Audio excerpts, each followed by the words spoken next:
আকাশবাণী কলকাতা জেলা চিঠি মালদা থেকে পাঠিয়েছেন আমাদের সংবাদদাতা সহেলী মুখোপাধ্যায়। শীত আর নলেন গুড় যেন একে অন্যের পরিপূরক। যারা এই অমৃত মানুষের মুখে তুলে দিচ্ছেন তারা কতটা পরিশ্রম করে এই গুড় তৈরি করেন তা অনেকেরই অজানা। রাত থাকতে শিউলিদের খেজুর গাছে ওঠা, রস সংগ্রহ করে সকালের আলো ফোটার আগে ঘরে নিয়ে যাওয়া, সেই রস পরতে পরতে জাল দিয়ে উপাদেয় খেজুর গুড় তৈরি করা, সব মিলিয়ে এক বিশাল আয়োজন। পুরাতন মালদার যাত্রাডাঙ্গা গ্রাম পঞ্চায়েতের দুর্গাপুর এবং ঈশ্বরগঞ্জ গ্রাম, দীর্ঘ সময় ধরে এই গ্রামের মানুষ খেজুর গুড় তৈরি করে আসছেন। সব মিলিয়ে 18টি পরিবার এই কাজে জড়িত। গোটা জেলায় খাঁটি খেজুর গুড় এই গ্রামেই তৈরি হয় বলে দাবি করছেন তাঁরা। তাদের বক্তব্য, বরিন্দের অর্থাৎ লালমাটির শুখা এলাকায় খেজুর গাছের রস খুব মিষ্টি, ফলে গুড়ের স্বাদ বেশ ভালো। পাইকারদের আনাগোনাও লেগেই থাকে। দুর্গাপুর ঈশ্বরগঞ্জ গ্রামের বাসিন্দারা মূলত কৃষিজীবী।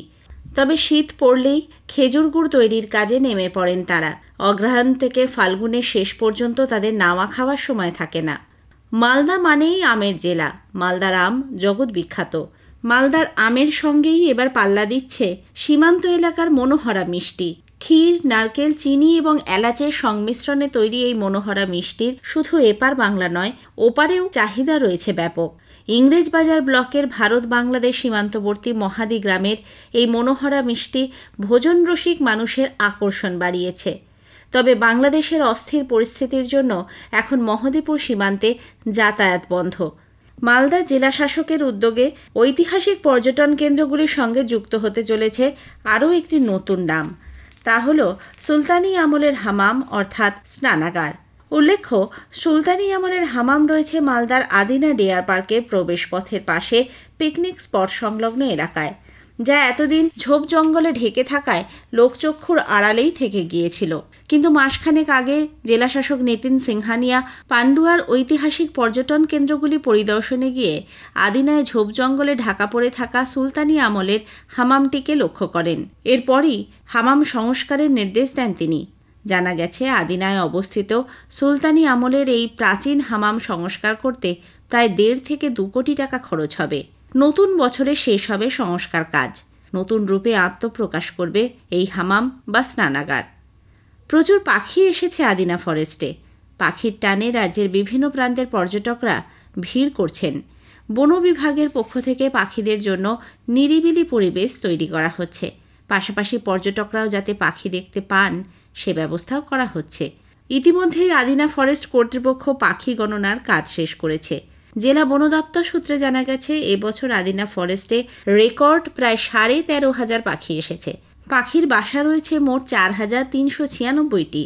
আদিনা ফরেস্টে 332টি গাছে এই পরিযায়ী পাখিরা বাসা বেঁধেছে। এখন প্রতিটি বাসাতেই পাখির ছানা বড় হচ্ছে। মানসিক ভারসাম্যহীন রোগীদের আইনি সহায়তার জন্য বিশেষ সেল খোলা হলো মালদা মেডিকেল কলেজ হাসপাতালে। সুস্থ হয়ে যাওয়ার পর মানসিক রোগীদের নানান সমস্যার সম্মুখীন হতে হয়। এমনকি পরিবারের লোকেদের থেকেও নানা অসহযোগিতা মেলে। সে সময় সুস্থ ওই রোগীদের প্রয়োজন আইনি সহায়তা। এতদিন মালদা মেডিকেল কলেজ হাসপাতালে এ ধরনের কোনো কেন্দ্র ছিল না। অবশেষে হাসপাতালের বহির্বিভাগে এই বিশেষ সেল খোলা হলো। এখন থেকে বিভিন্ন যে কোনো আইনি পরিষেবা তারা এখান থেকে পাবেন। পাশাপাশি টোল ফ্রি নাম্বারে যোগাযোগ করলেও মিলবে নানা সুবিধা। নতুন বছর ভালোই কাটবে মালদাবাসীর। নয়া ট্রেন পেয়ে রীতিমতো উৎসবের মৌসুম গোটা মালদা জুড়ে। 80-র দশকের পর থেকে মালদা শিয়ালদা রুটে যে গৌড় এক্সপ্রেস চলছিল তা রীতিমতো মান্ধাতা আমলের ট্রেন। এই ট্রেনটি নিয়ে মালদা জেলার অধিবাসীদের ক্ষোভের কোনো শেষ ছিল না। অবশেষে ভারতীয় রেলের তত্ত্বাবধানে ঐতিহ্যের গৌড় এক্সপ্রেস নতুনভাবে সেজে উপস্থিত হতে চলেছে যাত্রীদের সামনে। আজ থেকে অত্যাধুনিক LHB কোচ যুক্ত হচ্ছে গৌড় এক্সপ্রেসে। দীর্ঘ বছর ধরে 22 কামরা বিশিষ্ট IFC কোচ নিয়ে চলাচল করত ট্রেনটি। এবার যুক্ত হতে চলেছে জার্মানি পদ্ধতিতে তৈরি LHB বা লিঙ্ক হফম্যান বুশ কোচ। ট্রেনের 21টি বগিকেই পাল্টে ফেলে এই কোচ সংযুক্ত করা হচ্ছে। ভারতীয় রেলের এই প্রচেষ্টায় খুশি মালদাবাসী। জেলা চিঠি শেষ হলো। মালদা থেকে পাঠিয়েছেন আমাদের সংবাদদাতা সহেলী মুখোপাধ্যায়।